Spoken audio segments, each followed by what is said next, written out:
नमस्कार दोस्तों, मैं हूं अनीता सिंह। दोस्तों, बारिश के समय में किसी भी टाइप की फसलें हैं, जैसे सब्जी वर्गीय फसलें हैं या फिर कपास, धान, मूंगफली है, सभी प्रकार की फसलों में, साथ ही बागवानी में भी सभी प्रकार के पौधों में खरपतवार का बहुत ज़्यादा अटैक देखने को मिलता है। खरपतवार की वजह से नुकसान बहुत ज़्यादा होता है। फंगस का अटैक होता है, फंगस जनित रोगों का अटैक होता है, कीटों का, बहुत तरीके के कीट हैं, लट हैं, इन सब का अटैक देखने को मिलता है। तो बारिश के समय में खरपतवार को कंट्रोल करना भी बहुत मुश्किल होता है। अगर आप मैनुअली कंट्रोल करेंगे तो फिर अब लेबर कॉस्टिंग बहुत ज़्यादा जाती है। ऐसी सिचुएशन में सबसे ज़्यादा ज़रूरत होती है हर्बिसाइड की। साल में एक बार बारिश का समय होता है, जिस समय की ऐसे आपको हर्बिसाइड यूज करने चाहिए कि खर्चा भी कम हो, बचत भी हो और नुकसान भी ना हो, साथ ही ये सभी प्रकार की खरपतवार हैं वो कंट्रोल भी हो जाए। तो आज की वीडियो में इसी टॉपिक पे डिटेल से डिस्कस करूँगी। दोस्तों, अगर आपके खेतों में या आपके फसलों में दूब घास का अटैक ज़्यादा है या फिर ये गाजर घास है, इस टाइप का गाजर घास का अटैक ज़्यादा है, ये गाजर घास है दोस्तों। साथ ही इस टाइम जैसे अभी हमारे राजस्थान में या लगभग सभी जगह पे ये चौलाई है, इसका अटैक भी बहुत ज़्यादा देखने को मिलता है। गन्ना वगैरह ऐसी फसलों में, मक्का है, गन्ना है, या लगभग सभी फसलों में देखने को मिल जाता है मोथा घास। इसको कंट्रोल करना सबसे ज़्यादा मुश्किल होता है। और उसके साथ साथ ये आती है दूब घास। इस दूब घास को भी कंट्रोल करना बहुत मुश्किल होता है। अब दूब घास को कंट्रोल करना मुश्किल इसलिए होता है, ये जो इसकी जड़ें होती हैं, यहाँ पर अगर आप जड़ों में कंट्रोल नहीं करेंगे, इसकी जड़ों को आप नहीं गलाएंगे या ख़राब नहीं करेंगे, तब तक दूब घास को कंट्रोल करना मुश्किल होता है। तो आपको सिस्टेमिक हर्बिसाइड यूज करना पड़ेगा। मोथा घास है, इसके लिए आपको अलग से यूज करना होगा, क्योंकि मोथा घास में ये देखिए, ये होती हैं, इसमें गांठें होती हैं जड़ों में। ये गांठें होती हैं चूहों का, ड्राई फ्रूट कहते हैं इसे, चूहों का ड्राई फ्रूट।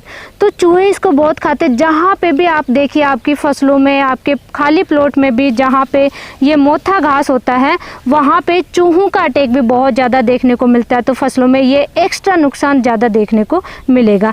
अब इनको कंट्रोल करने के लिए दोस्तों, सबसे पहले आपको मैं अलग अलग चीज़ें डिस्कस करूँगी, अलग अलग हर्बिसाइड यूज करूँगी। केवल एक हर्बिसाइड ऐसा नहीं है मार्केट में जो सब प्रकार की खरपतवार को कंट्रोल कर सके। सब हर्बिसाइड अलग अलग तरीके से काम करते हैं। सबसे पहले बात करेंगे जो दूब घास है, ये देखिए दूब घास, गाजर घास, चौलाई, इनको कंट्रोल करने के लिए आपको यूज करना होगा ग्लाइफोसेट। लेकिन सावधानी जरूर ध्यान रखिएगा, खड़ी फसल है, बागवानी है, आपको यूज नहीं करना है ग्लाइफोसेट का। अगर फ्रूटिंग प्लांट है तो यूज नहीं करना चाहिए। Glyphosate non selective systemic herbicide है। सिस्टेमिक यानी आपने इसके पत्तों पर इसका स्प्रे करोगे आप, तो ये जड़ों में जाकर के जड़ों को ख़त्म कर देता है, जड़ों को ख़राब कर देता है, गला देता है, सुखा देता है। ग्लाइफोसेट सिस्टेमिक होने की वजह से बहुत इफेक्टिव है, इसका रिजल्ट बहुत अच्छा मिलता है। लेकिन नुकसान क्या है ग्लाइफोसेट का, कि कम से कम आपको 30 दिन तक कोई क्रॉप नहीं लेनी चाहिए, क्योंकि इसका असर कम से कम 30 दिन तक आपके प्लॉट में देखने को मिलेगा। खड़ी फसल में इसका इस्तेमाल नहीं करना है। प्लॉट में नमी होना अति आवश्यक है। अगर बारिश हुई है 1 दिन पहले, 2 दिन पहले, तब आप इसका यूज कीजिए, या फिर पहले प्लॉट में पानी चला दीजिए, फिर आप इसका स्प्रे कीजिए। ग्लाइफोसेट सिर्फ दूब घास के लिए ही इफ़ेक्टिव है, या गाजर घास के लिए, या जो मोथा घास के अलावा जो भी खरपतवार है उन सब को कंट्रोल करेगा। लेकिन इसमें एक कमी है कि मोथा घास को ग्लाइफोसेट कंट्रोल नहीं करता है दोस्तों। कैसे नहीं करता? क्योंकि मोथा घास की ये जो जड़ों में जो गांठें होती है, इनको गलाने में सक्षम नहीं है। सिस्टेमिक होते हुए भी इनकी जड़ों में जो गांठें होती है, इनको कंट्रोल नहीं कर पाता है, इनको नष्ट नहीं कर पाता, जिसकी वजह से ये इफ़ेक्टिव नहीं है। अब मोथा घास के लिए आपको अलग से हर्बिसाइड यूज करना होगा। केवल दूब घास और इस टाइप की खरपतवार है, खाली प्लॉट है, तो ग्लाइफोसेट यूज की। और ग्लाइफोसेट भी दोस्तों अलग अलग परसेंटेज में, अलग अलग बहुत सारी कंपनियों का अवेलेबल है।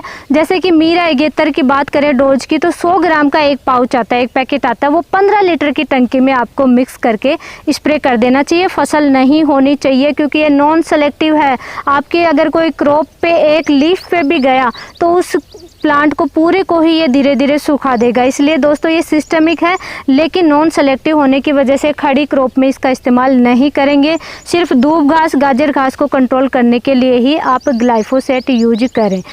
अलग फॉर्म आती हैं, उनकी डोज थोड़ी अलग होती है। जैसे लिक्विड में भी आती है, दानेदार फॉर्म में भी ग्लाइफोसेट मार्केट में अवेलेबल है, तो उसी अनुसार डोज लेकर के आप यूज करें। अब बात करेंगे दोस्तों कि अगर खड़ी फसल में भी इस्तेमाल करना है या फिर मोथा घास खाली प्लॉट है, तब भी आप इसको कैसे कंट्रोल कर सकते। और मोथा घास के लिए जो इफ़ेक्टिव दवाई है, हर्बिसाइड है, वो है दोस्तों सेम्प्रा। धानुका कंपनी का ये मार्केट में अवेलेबल होता है। थोड़ा सा कॉस्टली है, लेकिन इसका रिजल्ट अगर सिर्फ ये है, मोथा घास का अटैक ज़्यादा है, मोथा घास ज़्यादा है, आपकी फसलों में नुकसान बहुत होता है। हर साल बारिश के समय में आप अपने प्लॉट में मोथा घास देख रहे हैं, तो सिर्फ यही इस मोथा घास को कंट्रोल कर सकता है। और सेम्प्रा हर्बिसाइड जिसमें टेक्निकल कंटेंट आता है हेलोसल्फ्यूरन मिथाइल 25% WG फॉर्म में आता है। और ये भी दोस्तों एक पाउच आता है, इसमें ये देखिए 36 ग्राम का ये पाउच है मेरे पास, ये इस टाइप का आता है। और अंदर इसमें ये इस टाइप का आता है 36 ग्राम का। कॉस्टली बहुत है, बट इसका रिजल्ट भी बहुत अच्छा है सिर्फ मोथा घास के लिए। ये भी ग्रैनुअल फॉर्म में है और ये 36 ग्राम का पाउच आप यूज करेंगे 1 एकड़ में। आपका जितना पानी आप लग रहा है, खाली प्लॉट है तो 100 लीटर पानी में भी आप स्प्रे कर देंगे।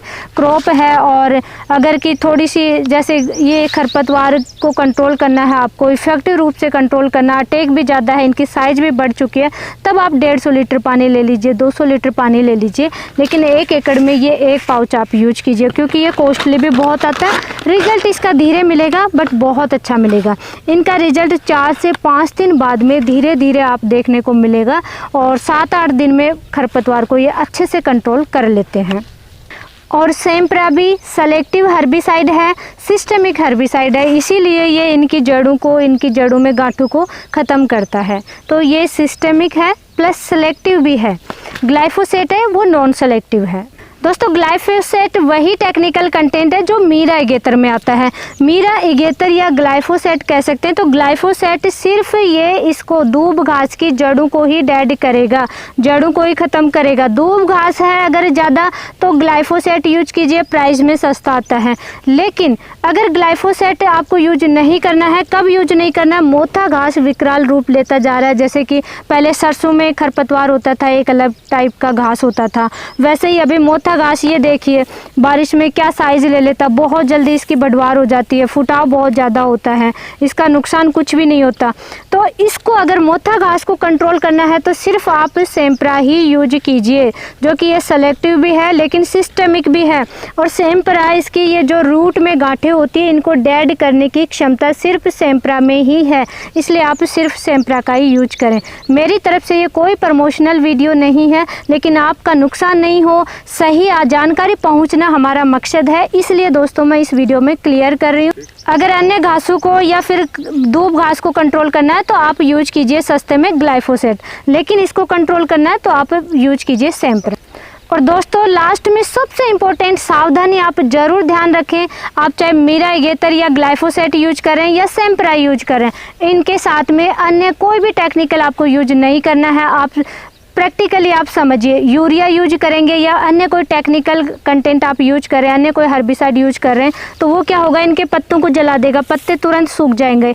ये होते हैं सिस्टमिक। अब सिस्टमिक का रिजल्ट आपको पता है कि धीरे धीरे मिलेगा, वो जड़ों तक जाएगा, अपना काम करेगा। पत्तियां सूख गई तो जड़ों तक नहीं जा पाएगा, और इसीलिए कई बार ऐसा होता है कि आप ज़्यादा यूरिया डालते हैं या अन्य 2-3 को मिला करके आप यूज करते हैं, जैसे 2,4-D वगैरह मिला लेते हैं, तो वो पत्तों को जला देते हैं, जड़ों तक ये पहुँच नहीं पाते, और जिसकी वजह से ये इनका कंट्रोल देखने को नहीं मिलता। अगर पूरा रिजल्ट चाहिए, लंबे समय तक कंट्रोल चाहिए, अच्छा रिजल्ट चाहिए, तो इनके साथ में अन्य कुछ भी नहीं मिलाना, यूरिया मिलाना है, ना अन्य कोई हर्बिसाइड मिलाना है, सिर्फ इन्हीं का आप यूज कीजिए। तो कोई भी हर्बिसाइड यूज करते हैं तो कम से कम 30 दिन का गैप जरूर रखिए अपने प्लॉट में।